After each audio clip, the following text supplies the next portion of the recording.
오늘 우리에게 주신 하나님의 말씀 갈라디아서 2장 15절로 21절까지 말씀입니다. 2장 15절로 21절까지 말씀입니다.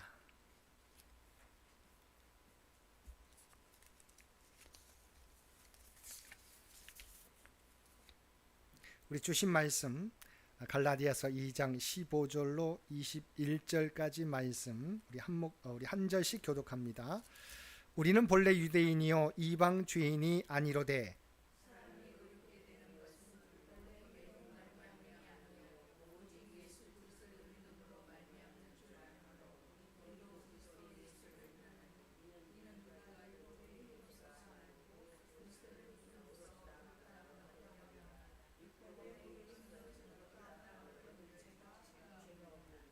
만일 우리가 그리스도 안에서 의롭게 되려 하다가 죄인으로 드러나면 그리스도께서 죄를 짓게 하는 자냐? 결코 그럴 수 없느니라.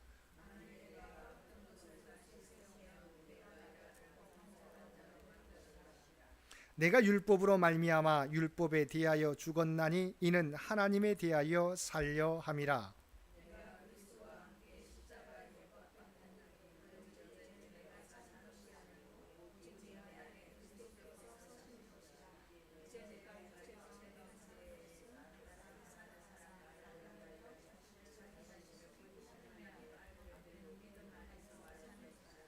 우리 함께 읽겠습니다. 내가 하나님의 은혜를 패하지 아니하노니 만일 의롭게 되는 것이 율법으로 말미암으면 그리스도께서 헛되이 죽으셨느니라. 아멘.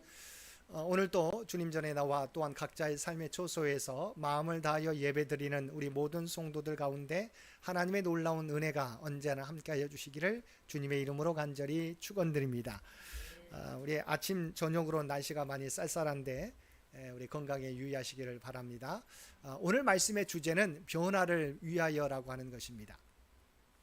그 다음에 오늘 본문 가운데 여러분 한번 혹시 펜을 또 가지고 있으면 16절과 20절 말씀을 동그라미를 쳐주시면 좋겠습니다. 오늘 말씀의 이제 주제 성구가 되겠습니다.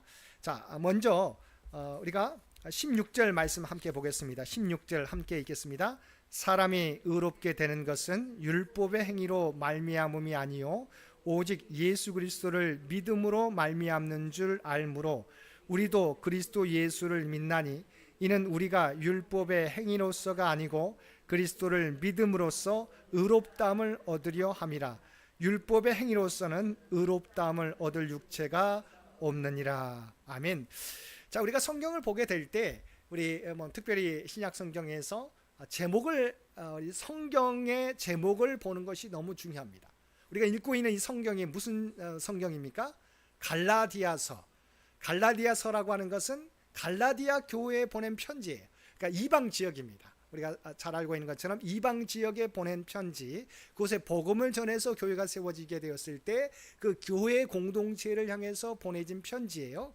자, 그랬을 때 여기서 우리가 16절 말씀에 보면 우리가 사람이 의롭게 되기 위해서는 많은 우리가 생각하는 것이 그 당시에 율법주의자들이 있었어요. 그래서 사람이 의롭게 되는 것은 율법주의자는 어떻게 생각했어요?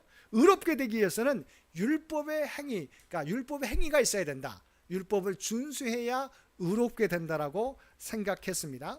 그런데 성경은 뭐라고 말씀하고 있어요? 우리 16절 다시 보면 사람이 의롭게 되는 것은 율법의 행위로 말미암음이 아니요. 율법의 행위로 의롭다고 했나요? 아니죠. 성경은 사람들은 특별히 율법주의자들은 율법의 행위로 의롭다고 생각하고 율법 준수를 강조했어요. 그런데 오직 예수 그리스도를 믿음으로 말미암는 줄 알므로 사람이 의롭게 되는 것은 율법의 행위로서가 아니라 우리 예수 그리스도를 믿음으로 말미암는 줄 우리가 안다라고 말씀해 주고 있습니다. 그래서 사람들은 모두가 의롭게 되기를 원해서 의롭게 되는 방법을 찾는데 특별히 율법주의자들은 사람이 의롭게 되기 위해서는 율법을 준수해야 된다. 율법의 행위로 의롭게 될 수 있다고 생각했어요. 그런데 예수 그리스도를 통해서 우리에게 말씀해 주고 있는 건 뭐예요? 율법의 행위로서가 아니라 오직 예수 그리스도를 믿음으로 말미암아 의롭게 된다라고 말씀해 주고 있는 것이죠. 그래서 이게 복음이죠. 율법의 행위로서가 아니라 바로 예수 그리스도를 믿음으로 말미암아 의롭게 된다고 하는 것이 바로 복음이에요. 자, 그래서 우리가 의롭게 함을 얻기 위해서는 먼저 세 가지, 오늘 말씀은 세 가지 주제로 우리가 함께 다룰 텐데요. 첫 번째 무엇입니까? 함께 읽겠습니다. 하나님 앞에서 자신의 모습을 올바르게 바라보라. 자, 율법의 행위로서 우리가 의롭다함을 얻지 못하는 것은 우리가 하나님 앞에서 우리의 모습을 바로 볼 수 있어야 되는 거예요. 다시 말하면 율법의 행위로서 의롭게 될 수 있으면 우리가 분명히 하나님께서는 그것을 구원의 길로 우리에게 허락해 주셨을 거예요. 근데 우리가 아무리 율법을 준수하려고 해도 우리는 율법을 온전히 지키지 못한다.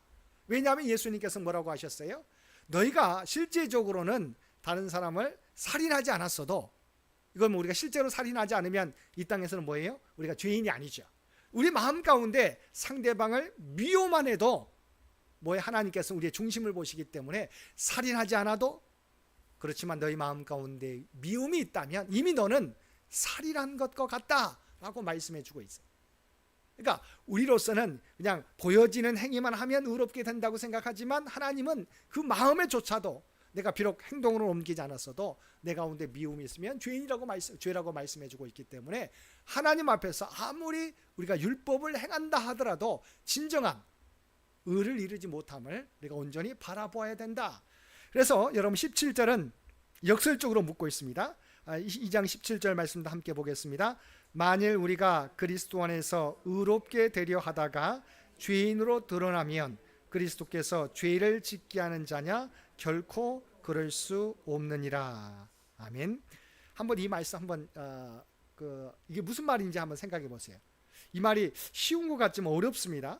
만일 우리가 그리스도 안에서 의롭게 되려 하다가 죄인으로 드러나면 그리스도께서 죄를 짓게 하는 자냐? 결코 그럴 수 없느니라. 혹시 여러분 성경에다가 조금 더 추가로 해주면 좋을 것 같은데 한번 적어보세요. 만일 우리가 그리스도 안에서 의롭게 되려 하다가 죄인으로 드러나면은 그 사이에 율법에 의하여 죄인으로 드러나면을 좀 써주시면 더 좋을 것 같습니다. 그러니까 만약 여러분이 다음에 보더라도 이 말이 어떤 말인지 이해하기 위해서 좀 덧붙여 드리라는 겁니다. 만일 우리가 그리스도 안에서 의롭게 되려 하다가 율법에 의하여 죄인으로 드러나면 하면 이제 분명해집니다. 이 말씀의 의미가 율법에 의하여 죄인으로 드러나면 그리스도께서 죄를 짓게 하는 자냐? 결코 그럴 수 없느니라. 다시 말하면 예수님께서는 뭐라고 말씀하셨어요? 율법을 행함으로 의롭게 되지 못한다. 그렇죠? 오직 예수 그리스도를 믿음으로 의롭게 된다고 말씀해 주고 있어요. 그럼 다시 말하면 만약 율법에서 보게 되면 어때요? 율법을 지키지 않아도 예수 그리스도를 믿으면 의롭게 된다고 말씀하고 있어요. 그러면 율법 입장에서는 뭐예요? 만약 우리가 율법을 준수하지 않으면 죄인이라고 말하는 거죠. 근데 예수님은 만약 우리가 그리스도 안에서 의롭게 되려 하다가 예수 그리스도를 믿으면 의롭다 하기 때문에 율법 할례를 받지 않아도 되고 율법을 다 우리가 준수하지 않아도 우리가 오직 예수 그리스도를 믿으면 구원을 얻는다고 했기 때문에 만약 예수 믿는 것으로 구원을 이야기하다가 율법의 입장에서는 뭐가 됩니까? 죄인이 되는 거죠. 할례를 받지 않습니다. 율법도 지키지 않습니다. 그러면 율법의 입장에서는 죄인이 되는 거예요. 그래서 율법에 의하면 죄인으로 드러날 수 있어요. 그러면 과연 예수님께서 그리스도께서 죄를 짓게 하기 위해서 우리에게 바로 이 말씀을 가르쳐 주셨느냐? 결코 그럴 수 없다는 것이죠. 이해가 되셨습니까? 그러니까 율법을 준수해야 의롭게 된다고 생각하지만 성경은 율법을 준수해서 의롭게 될 수 있는 사람이 아무도 없다. 오직 예수 그리스도를 통해서 의롭게 된다고 이야기하고 있어요. 다시 말하면 율법의 입장에서는 그러면 예수 그리스도만 믿으면 의롭다고 하는 이 진리가, 이 주장이 율법의 입장에서는 우리를 잘못하면 죄인으로 만들 수 있잖아요. 하나님께서 예수 그리스도께서 우리를 죄인으로 만들기 위해서 이것을 주장하는 것이냐? 그럴 수 없다고 하는 것이죠. 왜냐하면 의롭게 되기 위해서는 먼저 우리가 알아야 되는 게 있어요. 제가 PPT에 적어놨습니다. 의롭게 되기 위해서 구원의 시작은 바로 우리가 죄인이라고 하는 사실을 알아야, 바로 깨달아야 된다고 하는 것이죠. 왜냐하면 아무리 우리가 율법을 지켜도 사실 우리가 의롭게 될 수 있습니까? 아니죠. 우리가 아무리 율법을 준수한다고 해도 하나님의 입장에서는 우리가 모두가 죄인이라고 말씀해 주고 있어요. 그러니까 사실은 율법주의자들은 내가 율법만 지키면, 정해져 있는 율법만 지키면 우리는 의롭게 된다고 생각했어요. 그렇지만 하나님께서는 율법을 지킨다고 우리가 의롭게 되는 것이 아님을 말씀해 주고 있는 것이죠. 그래서 우리의 입장을, 하나님의 앞에서의 우리의 모습을 바로 보는 것이 중요하다고 하는 것이죠. 아무리 율법을 준수하더라도 우리는 하나님 앞에서 죄인이라고 하는 것을 깨달아야 되는 것입니다. 그래서 누가복음 5장 31절에 뭐라고 말씀하고 있습니까? 건강한 자에게는 의사가 쓸데없고 병든 자에게라야 쓸데있나니. 당시의 유대주의자들은 율법주의자들 예수님을 받아들이지 않았어요. 왜냐하면 자기는 의롭다고 생각하기 때문에. 그럴 때 예수님께서 뭐라고 하셨어요? 건강한 자에게는 의사가 쓸데없다. 너희가 건강하다고 하니 내가 아무리 이야기해도 너희가 나를 거부하는구나를 말씀해주고 있어요. 바로 병든 자라야 의사가 쓸데있다. 자기가 죄인이라고 생각하는 사람만이 우리가 예수님을 구원자로 받아들일 수 있음을 이야기하는 거죠. 이 땅에서도 마찬가지입니다. 제가 주일에도 이야기했잖아요. 사람이 가장 받아들이기 힘든 것이 우리가 복음을 전할 때 우리가 죄인이라고 하는 사실이에요. 사람들은, 세상 사람들은요, 그래도 우리가 성실하게 살아가기 때문에 본인은 죄인이 아니라고 생각해요. 하나님의 입장에서는 모든 사람이 죄인이에요. 그러니까 내가 죄인이라고 느껴야 예수 그리스도가 온전히 필요하다고 우리가 느끼는 것이지요. 자기가 의롭다고 생각하면, 건강하다고 생각하면 의사가 필요 없는 것처럼 죄인이 아니라고 생각하면 나는 죄인이 아닌데 예수님이 십자가에 죽은 것과 나와 무슨 상관이 있어라고 받아들이지 않게 된다고 하는 것입니다. 그래서 로마서 3장 23절 말씀에 보면 하나님께서 이렇게 말씀해 주고 있어요. 모든 사람이 죄를 범하였음에 하나님의 영광에 이르지 못하더니. 자, 이게 하나님의 평가예요. 물론 우리는 우리가 죄를 짓기 위해 살아가지 않습니다. 근데 하나님의 입장에 볼 때는 모든 사람이 죄인이에요. 모든 사람이 죄를 범했다고 하나님은 우리의 평가해 주고 있어요. 그러니까 우리는 내가 판단하는 내가 아니에요. 나를 보지 마시고 하나님의 입장에서 나를 바라보라고 하는 겁니다. 나는 물론 우리는 의롭게 살려고 노력하지만 하나님의 입장에서는 모든 사람이 죄를 범했다고 말씀해 주고 있습니다. 그래서 이사야가 성전의 환상을 보게 되죠. 그때 하나님의 환상을, 하나님의 영광을 보게 될 때 첫 번째 느끼는 고백이 제가 PPT에 적어놨습니다. 이사야 6장 5절 말씀에 하나님의 영광을 보았던 바로 이사야의 고백입니다. 그때 내가 말하되 화로다 나여 망하게 되었도다. 나는 입술이 부정한 사람이요 나는 입술이 부정한 백성 중에 거주하면서 만군의 여호와이신 왕을 배였음이로다 하였더라. 이사야가 하나님의 영광을 보게 되자마자 먼저 깨달은 게 뭐예요? 자기 입술이에요. 사실 우리가 그러잖아요. 저도 이제 목사가 되었지만 저도 입술을 정말 은혜롭게 막 사람들을 이렇게 세워주고 믿음 안에서 해야 되는데 때로는 입술을 통해서 내가 죄를 범할 때가 너무 많은 거예요. 그러니까 이사야도 하나님의 영광을 보게 되자 첫 번째 발견했던 게 뭐냐면 하나님의 영광을 보자마자 자신의 입술의 부정함을 깨닫게 되었다고 하는 거예요. 그래서 화로다 망하게 되었도다. 나는 입술이 부정한 사람이요. 이사야 선지자가 얼마나 위대한 선지자입니까? 66권으로 돼 있죠. 66장으로 돼 있잖아요. 그래서 사실은 66권을 우리가 상징적으로 드러낸 성경이 이사야라고도 말합니다. 39장까지가 우리가 구약을 대표하는 부분이고 우리가 39장 40장부터 66장까지가 신약을 대표하는 내용으로 희망의 내용으로 담겨져 있다고 해서 우리가 일반적으로 이사야서를 성경을 대표하는, 왜냐하면 66장으로도 돼 있어요. 그래서 성경을 대표하는 성경으로도 말들도 합니다만, 그런데 이사야도 하나님의 영광을 보자 첫 번째 깨달았던 것은 화로다 나여 망하게 되었도다.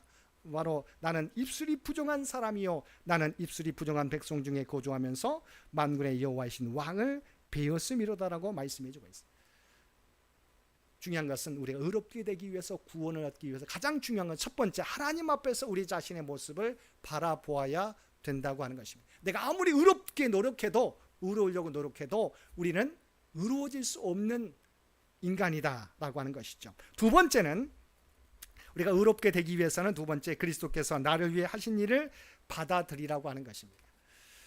율법의 목적이 뭐예요? 하나님이 왜 우리에게 율법을 주셨어요? 물론 처음에는 우리가 모세를 통해 주셨을 때 이 말씀대로 살아가야 된다. 그래서 이 말씀은 내가 이렇게 살아가면 구원을 얻게 된다라고 해서 사실 하나님이 주신 게 아니에요. 하나님이 율법을 주시면서도 우리가 이것을 다 지키지 못한다는 것을 알고 계셨어요. 율법을 통해서 우리가 죄인임을, 하나님 앞에서 죄인임을 깨닫게 하기 위해서 기준을 주신 거예요. 네, 이렇게 살려고 하지만, 그래서 예수님께서는 율법의 그 문구만이 아니라 우리의 마음의 상태조차도 이야기하지 않습니까? 그래서 율법을 내가 문법적으로, 문구적으로 내가 지켰어도 하나님은 우리의 마음의 상태를 보고 네가 살인하지 않아도 상대방을 미워하면 죄인이라고 말씀해 주고 있죠. 그래서 율법의 목적은 이것을 행하면 구원을 얻기 위한 게 아니에요. 율법을 통해서 바로 우리가 죄인이라고 하는 것을 깨닫게 하기 위해서 율법을 주셨다. 그래서 그러면 죄인의 대가가 무엇인지 말씀하고 있습니다.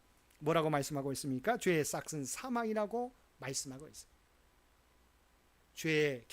죄의 결과는 바로 사망이다. 우리는 죽을 수밖에 없다.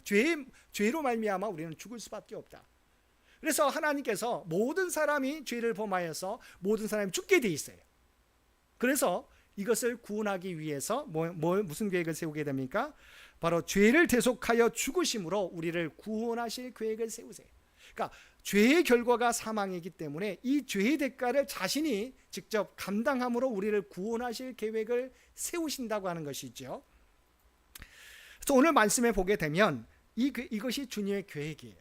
이것을 받아들이는 바울이 부활하신 주님을 만난 다음에 두 가지를 고백하게 됩니다. 첫 번째 2장 19절 말씀입니다.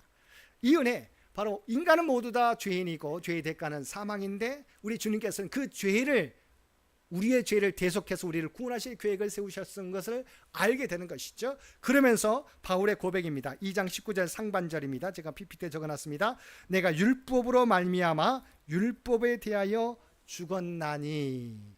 하나님의 은혜를 깨달은, 주님의 예수 그리스도의 구원의 진리를 깨달은 바울 사도가 원래는 예수님 만나기 전에 어떠했어요?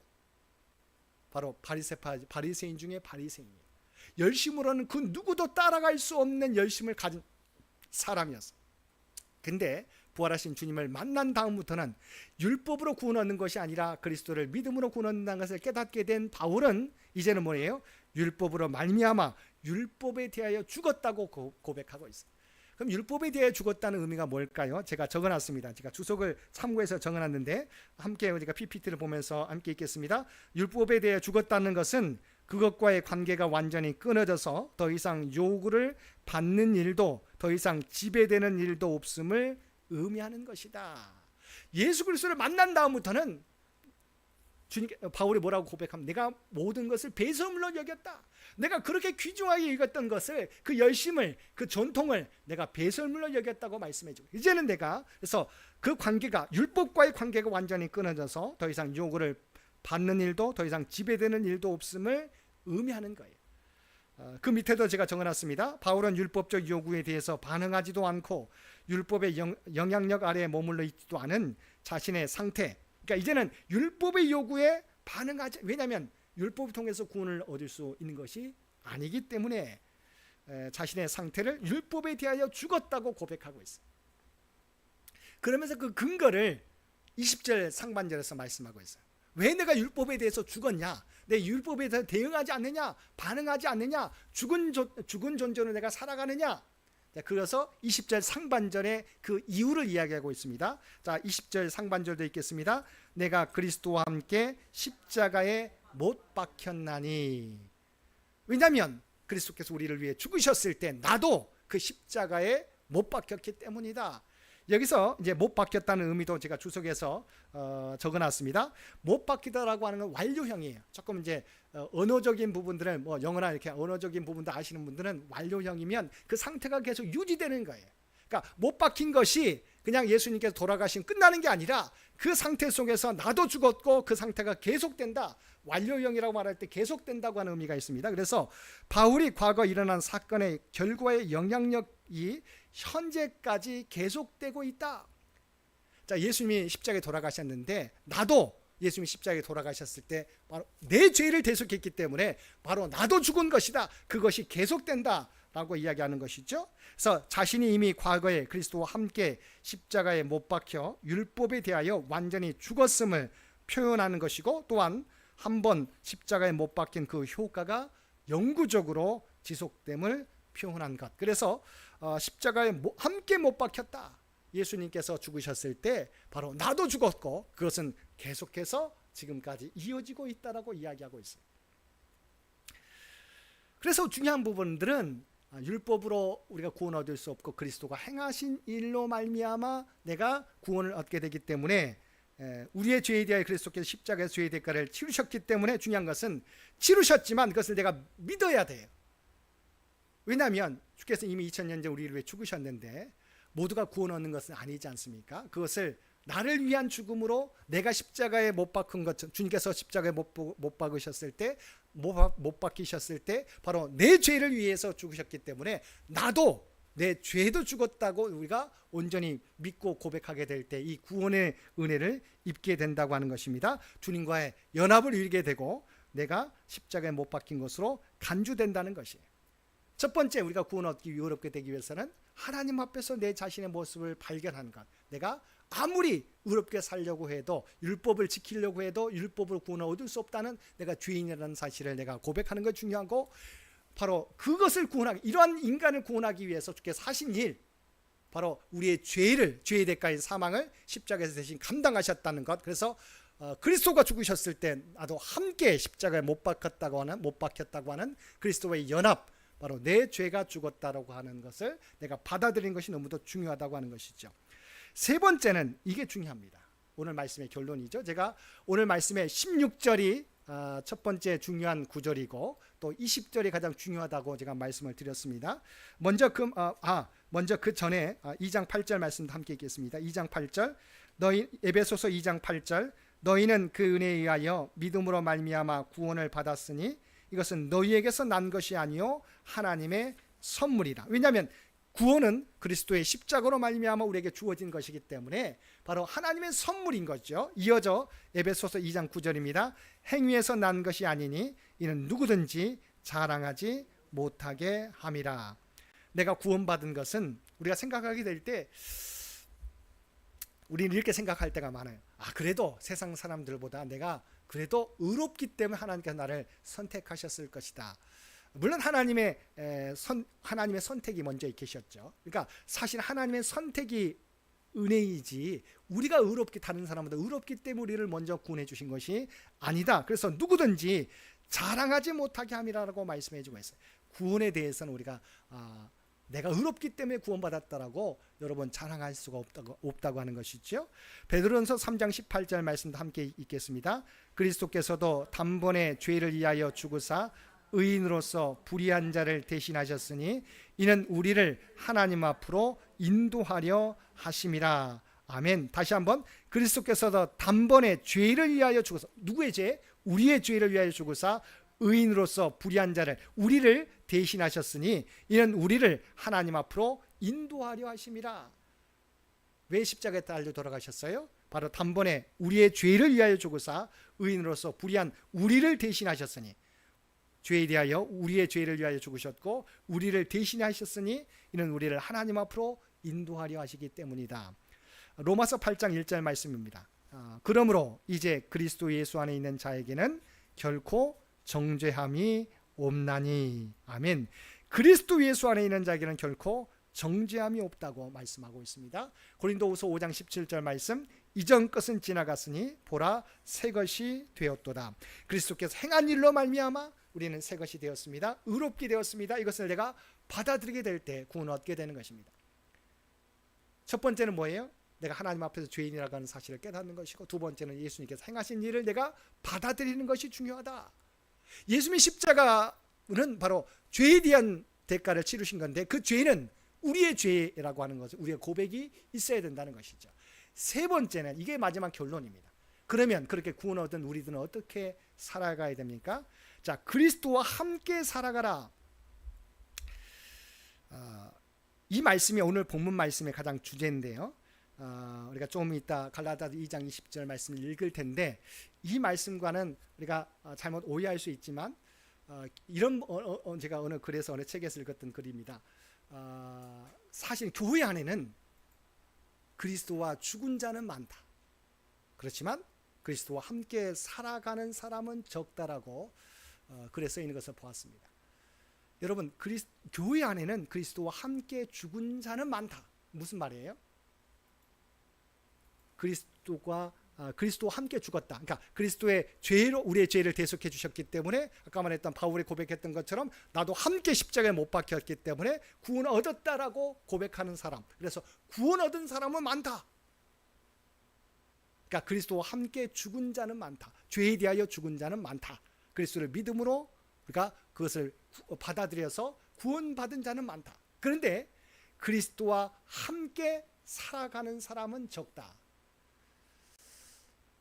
정말 이 말을 읽었을 때, 이 말씀을 읽었을 때 정말 오늘의 교회의 모습을 보여주는 것 같아요. 그러잖아요. 우린 교회에 다니는 사람들은 그리스도를 믿음으로 구원 얻었어요. 근데 그리스도와 함께 살아가는 사람은 적은 거예요. 얼마나 안타깝습니까? 구원을 얻었는데 구원 얻은 자답게 살아가지 못하고 있는 모습이 너무도 많다는 거죠. 그래서 갈라디아서 2장 20절 말씀에 우리가 이 고백으로 우리가 살아가야 되는 것이죠. 함께 읽겠습니다. 내가 그리스도와 함께 십자가에 못 박혔나니 그런즉 이제는 내가 사는 것이 아니요 오직 내 안에 그리스도께서 사시는 것이라. 이제 내가 육체 가운데 사는 것은 나를 사랑하사 나를 위하여 자기 자신을 버리신 하나님의 아들을 믿는 믿음 안에서 사는 것이라. 아멘. 그러니까 전반적으로 못 박혔나니 여기까지는 모두가 다 인정한다는 거죠. 내가 그리스도와 함께 십자가에 못 박혔나니 내 죄를 위해 죽으셨다는 걸 우리가 고백해요. 구원 얻었어요. 그런데 어떻게 살아가야 되는 부분에서 우리가 실천을 못하고 있죠. 그런즉 그래서 바울도 고백하고 그런즉 이제 구원받아 그리스도를 통해서 구원받았으니 이제는 어떻게 살아가야 된다? 이제는 내가 사는 것이 아니요 오직 내 안에 그리스도께서 사셔야 된다는 거 말씀하고 있는 거죠. 이제 내가 육체 가운데 사는 것은 나를 사랑하사 나를 위하여 자기 자신을 버리신 하나님의 아들을 믿는 믿음 안에서 살아가야 된다고 말씀해 주고 있어요. 그러니까 내가 주인 되는 삶, 옛사람이 아니라 바로 주님께서 주인 되시는 삶, 주님의 말씀을 따라 살아가야 돼. 왜냐하면 예수 그리스도와 함께 내가 죽었잖아요. 그래서 내가 구원받았는데 그렇다면 구원받은 자답게 하나님께서 말씀해 주신 이 말씀대로 살아가야 돼. 이것은 그러니까 율법 준수로 구원을 얻을 수 없다는 것과 구원받은 이후에 하나님 말씀대로 살아간다고 하는 것은 다른 거예요. 그러니까 모습은 똑같아요. 율법을 준수하는 거나 말씀 따라 살아가는 모습은 똑같지만 율법으로는 구원을 얻을 수 없다고 하는 부분은 우리가 인정하는 것이고 그리스도의 십자가 은혜로 구원받았기에 이제 나는 내가 사는 것이 아니라 내 안에 그리스도께서 살기 때문에 내 안에 주님께서 주인 되시기 때문에 바로 주님이 말씀하신 대로 살아가야 된다. 이 말씀은 하나님께서 우리가 하나님 말씀을 통해서 주님의 뜻이 담겨져 있잖아요.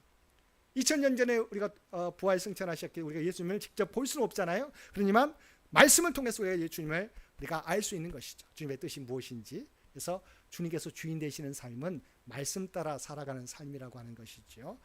오늘 말씀 우리가 의롭게 되기 위해서는 하나님 앞에서 우리가 율법으로는 의롭게 될 수 없고 그리스도를 통해서 그러니까 우리가 율법으로 의롭게 될 수 없기 때문에 우리는 하나님 앞에서 죄인이라고 하는 사실을 우리가 고백하는 겁니다. 두 번째는 바로 이것을 알기 때문에 주께서 구원 계획을 세우셨는데 우리의 죄를 대신하여 죽으시는 거예요. 바로 그래서 십자가상을 행하신 일을 우리가 받아들이는 거예요. 주님의 십자가 죽으심은 우리를 위한 우리의 죄를 대속하기 위한 죽으심이었음을 또한 부활이었음을 고백하는 것이죠. 세 번째는 이제는 그 은혜로 구원받았으니 내 안에 내가 사는 것이 아니라 그리스도께서 주인 되시는 삶을 살아가야 된다. 그래서 교회 안에는 그리스도와 함께 죽은 사람은 많은데 하나님 그리스도와 함께 살아가는 사람이 적다고 하는 이 평가에 대해서 우리가 분명히 깨닫고 아닙니다.